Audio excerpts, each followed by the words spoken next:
What if everything we think we know about the ancient world, about power, religion, rulers, and the very structure of human civilization is nothing more than a carefully trimmed version of the truth? A story polished, corrected, and rewritten until it became acceptable, comfortable, safe. But beneath that surface lies something older, stranger, and far more unsettling than any textbook has ever dared to admit.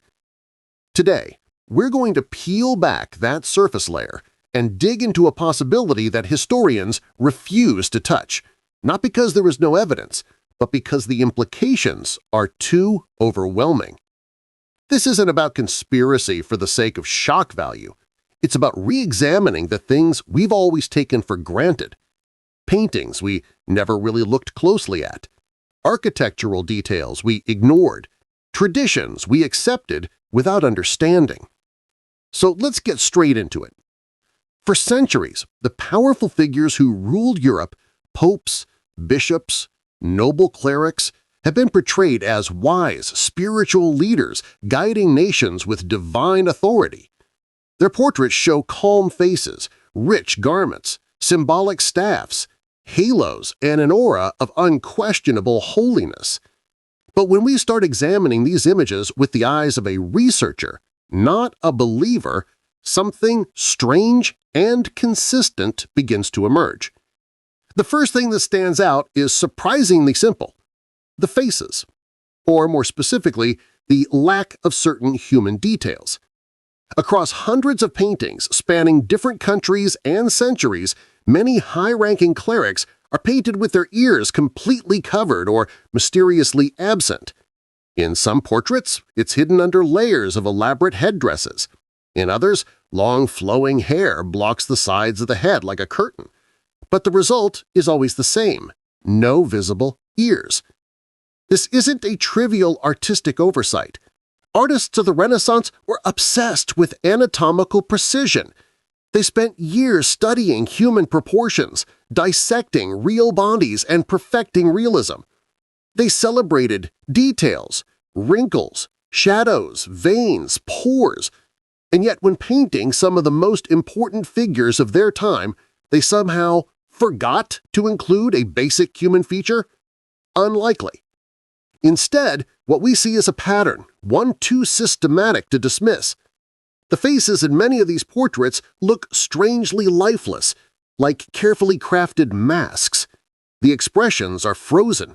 The skin is unnaturally smooth or oddly disproportionate, more like molded material than flesh. The eyes, traditionally believed to be windows to the soul, look empty, cold, and disconnected. They stare not at the viewer but through them. So the question naturally emerges: if these faces were masks, who were they hiding? To explore that, we move from the face to another crucial clue: the hands. Many portraits show clerics holding sacred objects or giving blessings, but look closely and you'll see something hard to ignore. The hands don't look human at all. No wrinkles, no veins, no nail details, no natural textures. Instead, they appear perfectly smooth, as if molded in a single piece. The simplest explanation? They aren't hands. They're gloves. But gloves worn for what? Protection? Concealment? Function? And then we stumble upon the detail that changes everything: the rings on the gloves. Unlike normal jewelry, these rings seem built into the gloves themselves. Some have slits or coil-like structures that resemble modern electromagnetic components. They look less like decorations and more like parts of a device, something functional, something designed. It is here that a new hypothesis emerges, not about spirituality, but about technology. If these figures were wearing full-body suits, masks, gloves, integrated components, then what were they interacting with? What environment required such protection? And what were these mysterious rings for? This brings us to the most intriguing object they commonly hold – the staff. Traditionally called a pastoral staff, it's meant to symbolize guidance and divine authority. But many medieval paintings show these staves as transparent, almost glass-like, with what appears to be spiraling wires or thin metal ribbons wrapped around them. Why would a symbolic staff need coils? Why the transparency? Why would artists across different regions depict the same unusual details? Because they weren't symbols. They were devices, tools, instruments. And here's where things get even incredible, because one of these staves actually exists today in a European museum exactly as it appears in the paintings. Transparent, technical, almost crystalline. This means the artists weren't imagining anything. They painted what they saw. So now the puzzle takes a dramatic turn. If these weren't ordinary clerics, if their garments weren't simple vestments, if their gloves and staves were functional technology, then what were they operating? The answer might be hiding in plain sight, in the temples themselves.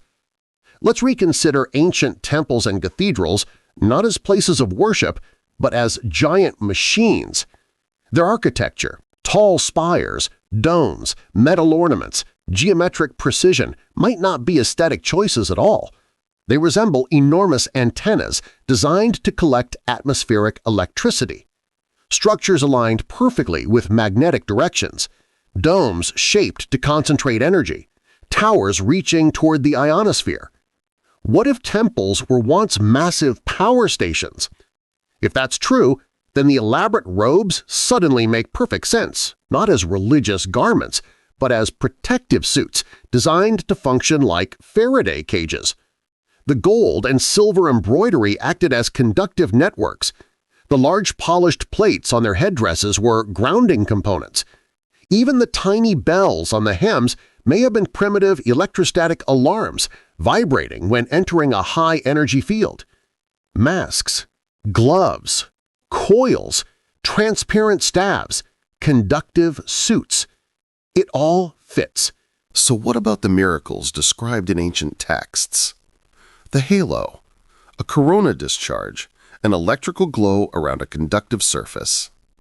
Visions of saints, communication through devices we no longer understand. Levitation, acoustic resonance inside vast cathedral chambers. Teleportation like beams of light, energy transfers between power centers. What we call miracles may have been misunderstood technology. But if all this is true, then another massive question appears. Where did the technology go? Why do temples no longer generate energy? Why are rituals empty reenactments? Why do priests wear symbolic versions of these once functional suits? The answer may lie in a phenomenon discovered only recently: cargo cults.